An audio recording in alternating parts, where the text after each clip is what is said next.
하나님께서 요한복음 21장 1절에서 17절의 말씀을 허락해 주셨습니다.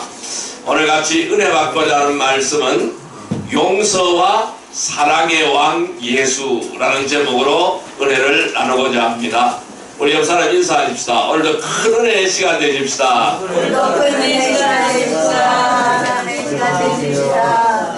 네, 여러분, 어떤 교회에서 이 목사님이 성도들에게 질문을 하였습니다. 그 질문은요, 사랑하는 여러분, 우리가 용서를 받으려면은 어떻게 해야 합니까? 라는 질문을 했어요. 그런데 아무도 대답을 잘 못했는데 한 성도는 당당하게 대답을 했습니다. 뭐라고 대답을 했느냐 하면은, 예, 먼저 죄를 지어야 합니다. 이러한 대답을 하였다고 합니다. 여러분, 죄인이 아닌 사람은 누가 있습니까? 아무도 없습니다. 이 용서라는 이 아름다운 사랑을 받지 않고 살 수 있는 사람은 누가 있겠습니까? 아무도 없는 것입니다. 이 땅에는 하나님의 영역도 있고 사탄의 영역도 있습니다.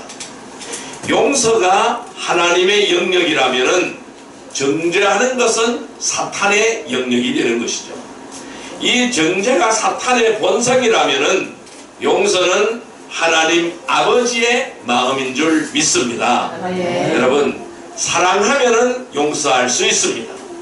또 용서하면은 사랑은 깊어지게 되는 줄 믿습니다. 그래서 용서와 사랑은 아주 위대한 힘이 있는 것입니다. 이 병든 몸을 치료하고 흐트러졌던 인격을 가다듬어주고 우리의 영혼을 풍성하게 하는 능력은 사랑과 용서에 있는 것입니다. 우리 기독교를 약탕기에 넣어서 끓이면 어떻게 될까요? 우리 기독교를 약탕기에 넣어서 한번 끓여볼까요? 그러면은 마지막 한 방울의 엑기스가 떨어집니다. 뭐라고 말할까요? 사랑이라고 말을 하게 될 것입니다. 그래서 우리 기독교를 엑기스를 내면은 사랑입니다. 그리고 그 핵심 기전이 바로 뭐냐? 엑기스 중에 엑기스가 성경에 있어요. 뭘까요? 요한복음 3장 16절입니다. 이것이 바로 엑기스입니다. 이 기독교의 진리의 복음의 내용을 엑기스로 뽑는다면은 용서와 사랑 또는 사랑과 용서 이렇게 말씀을 드릴 수 있습니다. 그래서 이 용서와 사랑, 사랑과 용서는 떼어놓을 수 없는 불가분의 관계를 가지고 있다라고 말씀드릴 수 있습니다. 왜 그럴까요? 우리가 사랑하게 되면 모든 것을 용서할 수 있습니다. 사랑하게 되면 그 어떤 것도 용서 못할 것이 없습니다. 용서를 하면은 사랑은 아주 진정한 진한 향기를 드러내게 됩니다. 그리고 그 삶에 탐스럽고 복스러운 회복의 열매를 거두게 되어져 있기 때문인 것입니다. 그래서 이 십자가의 의미가 사랑을 통한 제한 없는 용서가 되는 것입니다. 그래서 이 하나님의 사랑은 용서라는 가장 아름다운 색깔을 입고 표현되어지는 것이 하나님의 사랑입니다. 이 기독교에서 사랑과 용서를 빼고 나면은 아무것도 남는 것이 없습니다. 우리는 사랑과 용서에 있는 것입니다. 이것을 빼고 나면 아무것도 남는 것이 없습니다. 여러분, 십자가로부터 사랑과 용서를 제하고 나면은 흉한 나무 토막만 남게 되는 것입니다. 그냥 사형틀의 형틀만 남게 되는 것입니다. 여러분, 우리 기독교는 사랑과 용서로 시작이 되는 겁니다. 그리고 용서와 사랑으로 맞춰지는 것이 우리 기독교인 줄 믿습니다. 그래서 이러한 사랑과 용서의 주체가 되시고 용서와 사랑의 핵이 되시는 예수 그리스도의 오심을 맞이하는 복된 계절이 되시기를 주님의 이름으로 축원드립니다. 이 주님의 오심을 기다리는 이 대림절 마지막 기간입니다. 이제 성육신하여 오신 하나님을 만나기를 바랍니다. 주님께서 허락하신 탁월한 방법으로 용서와 사랑을 실천해 나가는 우리 행복한 선교교회 성도들이 되시기를 주님의 이름으로 축원드립니다. 아멘. 그러면 이 용서와 사랑은 무엇일까요? 이 용서와 사랑은 무엇이라고 말씀드릴 수 있을까요? 첫 번째, 주님이 찾아오심은 사랑과 용서의 시작입니다. 따라할까요? 주님이 찾아오심은 사랑과 용서의 시작이다. 사랑과 용서의 시작이다. 네, 주님이 우리에게 찾아오시는 것은 사랑과 용서의 시작입니다. 자, 말씀 보겠습니다. 오늘 본문 말씀인 요한복음 21장 3절 4절 말씀을 같이 읽습니다. 시몬 베드로가 나는 물고기 잡으러 가노라 하니 그들이 우리도 함께 가겠다 하고 나가서 배에 올랐으나 그날 밤에 아무것도 잡지 못하였더니 날이 새어갈 때에 예수께서 바닷가에 서섰으나 제자들이 예수인 줄 알지 못하는지라. 아멘. 여러분, 이 경이로운 사건을 이해하기 위해서는요, 이 바로 전에 일어난 사건에 대하여 생각해 보아야 할 것입니다. 여러분, 이 용서와 사랑의 왕이 되시는 예수님께서 우리의 모든 허물과 죄악과 또는 질고와 질병을 한꺼번에 용서하시고 회복하시고 치유하시기 위해서 십자가에 죽으신 후 부활 사건이 확인되어지지 않는 잠깐 동안의 사건입니다. 이 사건이 일어난 것은 예수님이 죽으셨습니다. 이 예수님이 죽으셨고 부활하지 않는, 이 부활되어지지 않는 이 부활 사건이 확인되어지지 않는, 제자들은 이 부활 사건을 확인을 해야 되잖아요. 그 확인되어지지 않는 잠깐 동안의 상황인 것입니다. 그런데 주님께서 십자가에 죽으심과 함께 3년 동안 열심히 따르던 그 제자들은 그들의 기대감이 완전히 무너져 내리게 되었습니다. 그들에게는 이제는 소망이 없는 것입니다.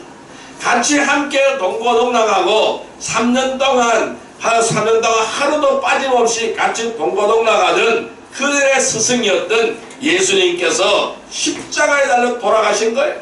그래서 무덤에 장사를 지내게 된 것입니다. 이 제자들은 그들의 기대감이 완전히 무너져 내려버렸어요. 아무런 소망이 없는 겁니다. 그들의 주인을 잃어버린 거예요. 그래서 그들은 어떻게 했을까요? 결국 하나 둘 뿔뿔이 제갈길을 가게 되었다라는 것입니다. 예수님과 함께 죽으러 가자고 호언장담했던 그 사람 누굴까요? 베드로였죠. 그 결코 주님을 떠나지 않겠다고 큰 소리치던 그 사람이 오늘 이처럼 처참하게 무너진 모습으로 배신의 잔을 들고 맥없이 떠나고 말았습니다. 여러분, 3절에 뭐라고 말씀합니까? 시몬 베드로가 나는 물고기 잡으러 가노라. 나는 물고기 잡으러 가노라. 그 함께 있던 예수님의 제자들에게 나는 물고기 잡으러 가겠다라는 거예요. 나는 물고기 잡으러 가겠다. 그래서 바닷가로 물고기 잡으러 떠난 거예요. 왜? 베드로는 원래 직업이 뭐였어요? 어부였잖아요. 고기 잡는 어부였어요. 이제는 원래 직업으로 되돌아가겠다라는 것이죠. 이 나에게는 아무런 소망이 없다라는 겁니다. 나의 주인이 죽었다라는 거예요. 아무 소망이 없다라는 거예요. 주님은 분명히 3일 만에 다시 살아난다고 말씀했는데 그걸 믿지 못하는 거예요. 아무런 소망이 없는 거예요. 그래서 처참하게 무너져버린 모습으로 배신의 잔을 들고 맥없이 떠나고 말았어요. 어디로? 고기 잡으러 떠나고 말았어요. 그런데 같이 있던 동료들은 또 뭐라고 말합니까? 그들이 우리도 함께 가겠다. 우리도 함께 가겠다. 우리도 너와 함께 가겠다. 같이 무리를 지어서 바닷가로 떠나고 말았습니다. 여러분, 그래서 이 베드로는 주동자가 배신의 주동자가 되어버린 거예요. 함께 결국 주동자 한 사람이 이 주님의 곁을 지키지 못하고 자기의 일상으로 자기의 생업의 자리로 돌아가려고 하니까 다른 사람들에게까지 영향을 미쳤어요. 그래서 다른 사람도 이 영향을 받아서 모두 주님을 배반하고 떠나고 말아버렸어요. 주님 곁에 한 사람도 남지 않았습니다. 여러분, 우리가 이 땅에 살아가다가 이웃들에게 오해당하고 거절당하고 비판과 냉대를 받으며 고발을 당하고 억울함이 있을 때에 어떻게 그들을 용서할 수 있다란 말입니까? 내게 결정적인 상처를 남기고 떠났던 사람들을 내가 어떻게 그들을 용서할 수 있다란 말입니까? 여러분, 이 땅에는 용서받지 못해 고통을 겪는 사람들이 얼마나 많이 있으며 또는 용서할 수가 없어서 괴로워하는 사람들이 또한 얼마나 많습니까? 여러분, 그래서 이 용서가 없는 이 지구촌 곳곳은 상처투성이의 마을이라는 거예요. 모두가 상처투성이의 마을이라는 겁니다. 그러나 천국은 어떨까요? 천국은 용서받고 용서하는 사람들이 모이는 곳이 바로 천국인 줄 믿습니다. 시기하고 질투하고 썩내고 분쟁하는 파당을 짓는 곳은 천국의 모습이 아닌 거예요. 천국은 용서받고 용서하는 사람들이 모인 곳이 천국인 줄 믿습니다. 아멘. 천국은 사랑받고 사랑하는 사람들이 모이는 곳이 천국인 줄 믿습니다. 아멘. 그러기 위해서는 내가 찾아 나서야 용서와 사랑이 되는 줄 믿습니다. 아멘. 사랑하는 여러분, 다가감, 이것이 중요합니다. 내가 먼저 다가가는 것이 중요합니다. 그것이 바로 사랑의 표현인 줄 믿습니다. 아멘. 여러분, 손 내미는 것 중요합니다. 이 손 내민 그것은 용서의 아름다운 시작이 바로 손을 내미는 것인 줄 믿습니다. 아멘. 주님은 배신으로 주님 곁을 떠났던 제자들에게 부활하시면서 제일 먼저 만나고 싶은 마음으로 배신의 그 자리 갈릴리로 주님은 달려가셨던 것입니다.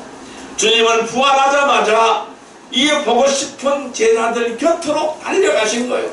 배신의 현장인 갈릴리 바닷가로 주님은 그들을 찾아 떠나셨던 것입니다. 그들은 거기서 주님을 만났던 거예요. 그는 배고파 줄여서 피곤한 그들에게 주님께서 먼저 손을 내밀면서 용서와 화해를 선언하셨던 것입니다. 여러분, 이제 우리는 이 성탄의 계절에 용서와 사랑의 왕이신 예수 그리스도를 본받으시기를 주님의 이름으로 축원드립니다. 그리하여 승리하여 내가 먼저 사랑과 용서의 손을 내미는 저와 여러분들이 되시기를 주님의 이름으로 축원드립니다. 내가 먼저 손 내미시기를 바랍니다. 내가 먼저 다가가시기를 바랍니다. 내가 먼저 사랑한다, 용서한다 말 한마디 하시기를 바랍니다. 이것이 바로 주님의 사랑을 실천하는 것인 줄 믿습니다. 자, 두 번째, 이 용서의 사랑은 회복의 가장 큰 힘이 되는 것입니다. 따라할까요? 용서와 사랑은 회복의 가장 큰 힘이다. 회복의 가장 큰 힘이다. 예, 용서와 사랑은 회복의 가장 큰 힘인 줄 믿습니다. 자, 말씀 보겠습니다. 요한복음 21장 6절의 말씀을 보겠습니다. 오늘 본문 말씀인 요한복음 21장 6절의 말씀을 보겠습니다. 같이 읽습니다. 이르시되 그물을 배 오른편에 던지라 그리하면은 잡으리라 하시니 이에 던졌더니 물고기가 많아 그물을 들 수 없더라. 다시 한번요. 이르시되 그물을 배 오른편에 던지라 그리하면은 잡으리라 하시니 이에 던졌더니 물고기가 많아 그들을 들 수 없더라. 아멘. 여러분, 이 주님께서는 실패한 자를 내팽개치지 않으셨습니다. 또한 잃었던 삶의 목표를 다시 한번 회복시켜 주시기 위하여 이 갈릴리 배신의 현장으로 그들을 찾아오셨습니다. 주님께서 처음 베드로에게 주셨던 약속이 무엇이었습니까? 주님은 베드로에게 분명한 약속을 주셨어요. 어떤 약속을 주셨을까요? 예수께서 이르시되 나를 따라오라 내가 너희로 사람을 낚는 어부가 되게 하리라 라는 약속을 주셨어요. 언제? 베드로를 처음 부르실 때 이 약속을 주셨어요. 그래서 이 베드로는 어떻게 하셨어요? 그물을 버려두고 주님을 따라갔다라고 말씀하시고 있어요. 이 베드로에게 처음으로 약속해 주셨던 말씀입니다. 나를 따라오라. 내가 너희로 사랑을 낳는 어부가 되게 하리라. 이 약속을 주님은 베드로에게, 주님을 처음 만났을 당시에 이 주님은 베드로에게 이 약속을 하셨던 것입니다. 그 후 그는 바닷가에서 물고기를 잡는 어부에서 일약 사람을 낚는 이 사람을 하나님 앞으로 인도하는 사람을 낚는 어부가 되는 위대한 삶을 살기 시작하였던 것입니다. 그러나 주님을 부인하고 예수님께서 십자가에서 못 박힐 때에 바로 그는 주님을 부인하였습니다. 주님을 저주하였어. 나는 그를 도무지 모른다고 어린 계집종 앞에서 주님을 3번씩이나 부인하고 나는 그와 합해가 아니다. 나는 그를 도무지 모른다. 이렇게 주님을 부인하였던 삶이었습니다. 그래 그는 실패를 맛보았습니다.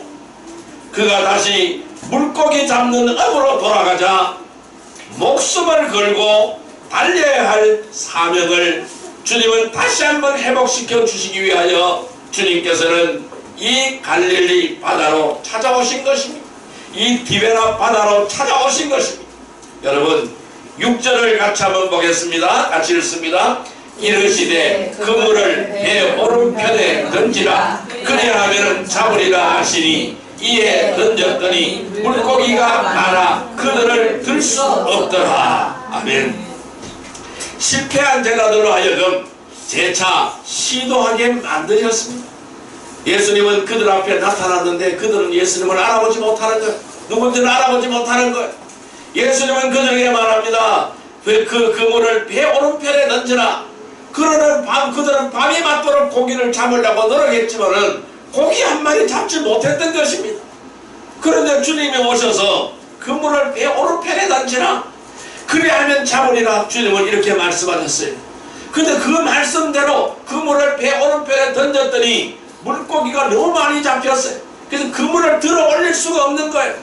그래서 동무들을 다시 불러서 그 다른 배에까지 들어서 요청을 해서 같이 와서 그 그물을 끌어올렸어요.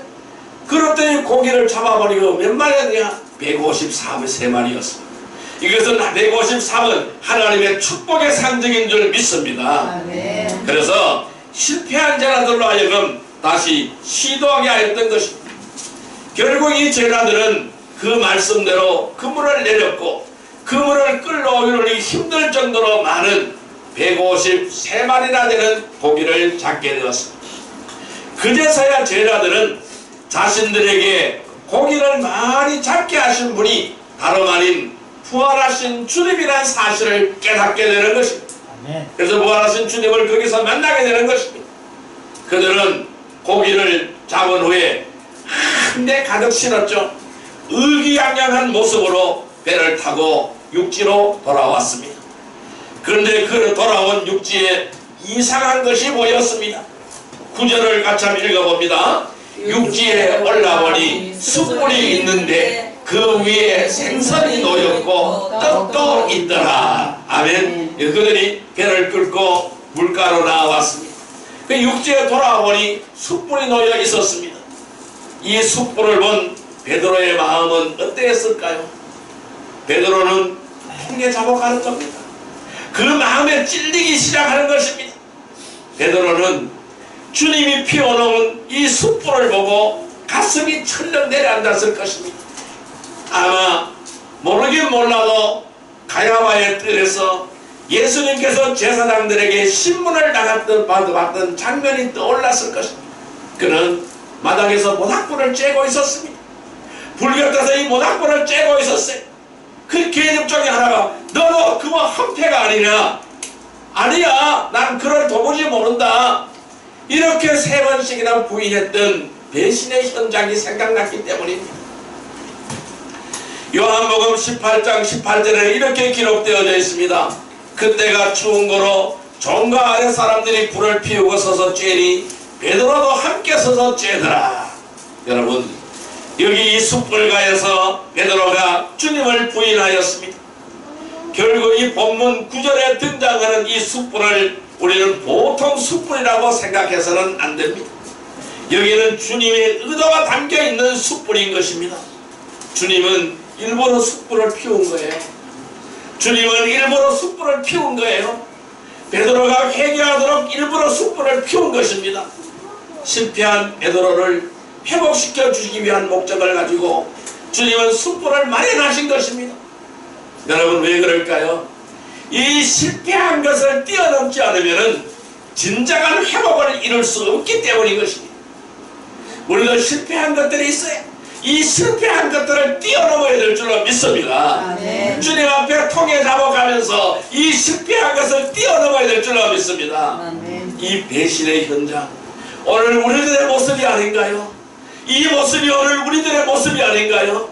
주님을 수없이 배신하고 떠났던 우리들의 모습이 아닌가요? 주님은 오늘 우리에게 찾아오셔서 이 사랑의 촛불을 피워놓고 계신 거예요. 오늘 본문에서 촛불을 다시 베드로 앞에 등장시킨 주님의 마음을 우리는 헤아릴 수가 있어야 될 줄로 믿습니다. 아멘. 주님께서는 이 베드로를 회복시켜 주시기 위해서 생각만 해도 지긋지긋한 그 현장을 준비하신 거예요. 과거 베드로가 주님을 부인하던 그 현장이 어디였습니까? 바로 이 숯불가였다라는 거예요. 그래서 주님께서는 숯불을 준비하셨습니다. 그리고 뭐라고 베드로에게 물으셨습니까? 3번씩이나 주님을 부인한 베드로를 책망하셨습니까? 주님은 책망하지 않았어요. 주님은 베드로를 한마디도 책망하지 않았습니다. 그리고 베드로에게 물었습니다. 우리 같으면은 뭐라고 했겠습니까? 여러분들 같으면 베드로를 보고 뭐라고 했겠습니까? 에이, 너 베드로, 내가 나의 수자라고 웃기는 소리 하지 말아라. 너 왜 나를 부인했어? 왜 나를 저주한 이유가 뭐야? 이렇게 따졌을지도 모릅니다. 주님은 베드로의 잘잘못을 따지지 않았습니다. 그저 숯불을 피워놓고 아무 말씀 없이 생선을 굽고 계셨습니다. 그리고 말씀합니다. 베드로야, 와서 조반을 먹으라. 같이 조반을 먹자. 그들은 밤새도록 고기를 잡았기 때문에 배가 고픕니다. 아침입니다. 크기가 좋습니다. 베드로야, 와서 조반을 먹자. 같이 조반을 먹자. 같이 밥 먹자. 베드로야, 같이 밥 먹자. 나와 함께 같이 밥 먹자. 아침 먹자. 라고 주님은 말씀하신 거예요. 그 어떠한 책망도 하지 않으시고 그 어떤 말로도 따지지 않으셨습니다. 이 주님은 저에게도 그렇게 하셨어요. 이 주님은 여러분들에게도 그렇게 하셨다라는 거예요. 여러분들의 배신을 따지지 않았습니다. 아무 말씀하시지 않았습니다. 내가 너를 사랑한다. 여기 와서 같이 밥 먹자. 같이 아침 먹자. 같이 이 생명수를 먹자. 주님은 오늘도 우리에게 이렇게 말씀하시는 거예요. 아멘. 주님은 초반을 다 드셨습니다. 이 초반을 다 드신 후에 베드로에게 부르십니다. 요한의 아들 시몬아, 내가 이 사람들보다 나를 사랑하느냐? 주님은 주님이 지어주신 이름 베드로라고 말하지 않습니다. 뭐라고 말씀합니까? 요한의 아들 시몬아. 원래 베드로의 이름입니다. 시몬이 베드로의 이름입니다. 요한의 아들 시몬아, 내가 이 사람들보다 나를 더 사랑하느냐? 네가 이 사람들보다 나를 더 사랑하느냐? 오늘 우리는 이 주님의 음성이 귀에 쟁쟁하게 들리지 않습니까? 네가 이 사람들보다 나를 더 사랑하느냐? 주님께서는 그러하여 처음 주님을 만났을 때를 회상하기 위하여 새로운 출발, 새로운 시작을 하기 위한 목적으로 시몬아, 다시 출발해. 이제는 나를 사랑하란 말이야. 그러면 너는 다시 일어설 수 있는 것이야. 이 물음을 베드로에게 하신 것입니다. 이 메시지를 베드로에게 주고 싶으셨던 것이라는 거예요. 베드로는 주님의 거듭된 질문에 예, 제가 주님을 사랑하는 줄 주께서 아십니다 라고 대답할 수밖에 없었다는 거예요. 그런 이제 회복을 얻은 거예요. 영과 육이 함께 회복을 얻었기 때문인 거예요. 주님의 사랑으로 영이 회복되고 주님의 사랑으로 육이 회복되는 이 영과 육이 회복을 얻었기 때문입니다. 그런 용서와 사랑의 주님을 다시 만날 수 있는 용기를 회복하게 되었던 것입니다. 그리고 그는 가슴으로 고백합니다. 예, 제가 주님을 사랑하는 줄 주께서 아십니다. 예, 제가 주님을 사랑하는 줄 주께서 아십니다. 결국 이 용서와 사랑은 베드로의 영과 육의 모든 삶을 회복해 주셨던 것입니다.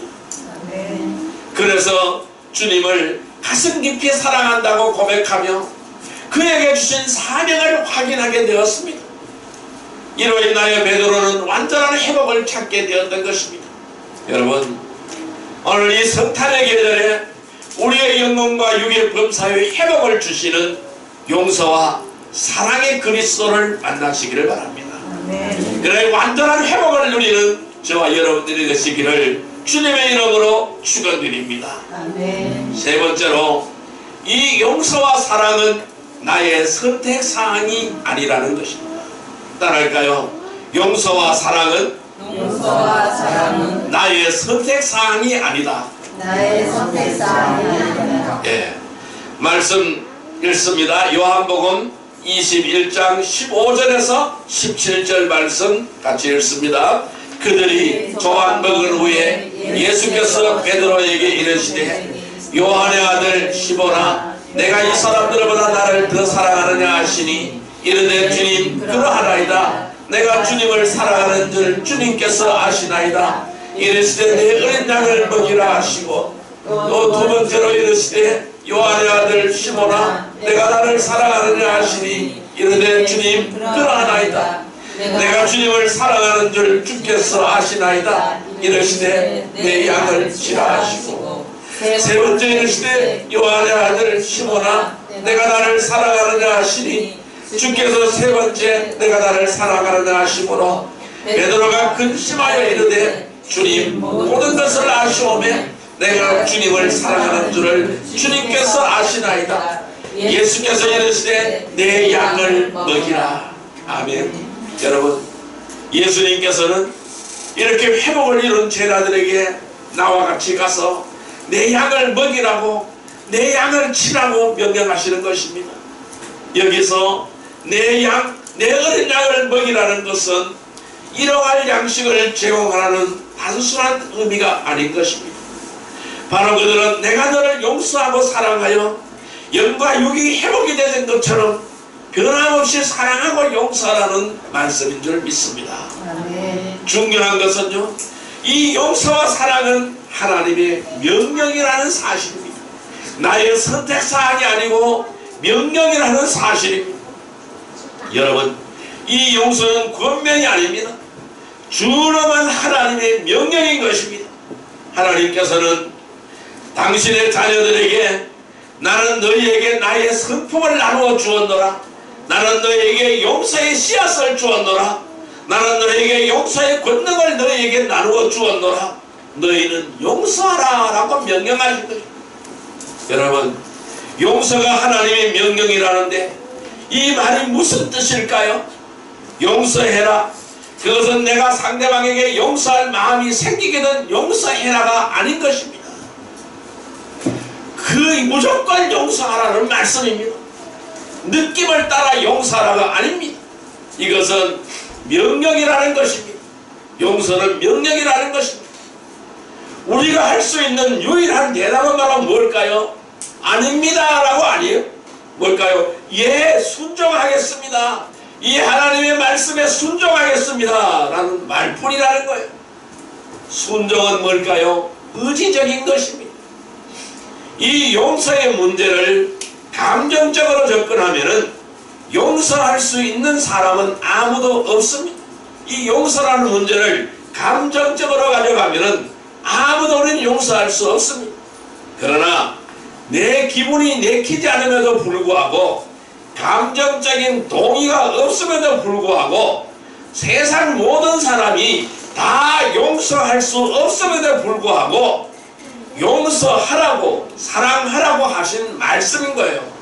이 말씀을 우리는 그대로 지켜야 될 줄로 믿습니다. 그대로 따라가야 될 줄로 믿습니다.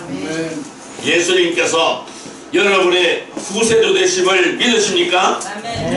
그렇다고 한다면은 우리가 대답할 수 있는 유일한 길은 예, 순종하겠습니다 라는 말뿐인 것입니다. 하나님이 여러분의 아버지이심을 믿으시고 고백하십니까? 그분이 지금도 명령합니다. 용서해라 라고 명령하신 줄 믿습니다. 새가 노래를 하듯이 말이 달리기를 기뻐하듯이 물고기가 헤엄을 치듯이 우리 성도들은 용서하는 것이 본성이라는 것입니다.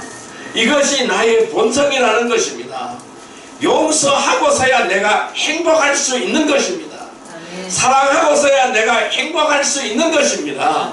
여러분, 여러분들 앞에 맺힌 사람이 있다면 푸시기를 바랍니다. 용서하시기를 바랍니다. 우리가 그리스도께 용서받은 그 마음으로 용서하시기를 바랍니다.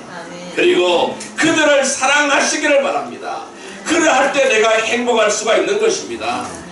마음씨가 좋은 사람은 똑같은 잘못을 2번, 3번까지는 용서할 수 있음을 말합니다. 그러나 다시 똑같은 잘못을 범하게 되면 한결같이 뭐라고 말합니까? 저 인간은 용서할 가치조차 없는 인간이야. 그렇게 해서 우리가 버린 사람들이 얼마입니까?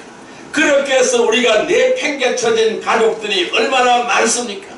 주님, 우리에게 잘못을 범하였을 때에 7번까지 용서할까요? 주님 앞에 이렇게 물었습니다. 그랬더니 주님은 뭐라고 말씀하셨을까요? 70번씩 7번이라도 용서해라. 그러면 490번까지 용서하라는 얘기는 아닌 것입니다. 그럼 그 말씀은 뭘까요? 인간의 마음을 초월하고 율법을 초월하는 영원무궁한 하나님의 세계를 우리에게 말씀하신 거예요. 끝까지 사랑하는 하나님의 사랑, 끝이 없는 사랑, 한이 없는 사랑, 천국의 세계를 우리에게 말씀하고 있는 것입니다. 하나님 아버지의 마음은 용서의 끝, 용서의 한계가 없는 마음인 줄 믿습니다. 오늘 이 아침에 용서와 사랑의 왕 예수 그리스도께서 우리에게 명령하고 계십니다. 너희들이 내 사랑으로 회복되었으니 이제는 그 첫사랑을 붙들어라. 이제는 첫사랑을 붙들어라. 너가 나와 함께한 첫사랑을 붙들어라. 지금 나가서 내 양을 먹이라. 그것은 명령이라. 이것 주님은 이 말씀을 오늘 우리에게 하시는 것입니다.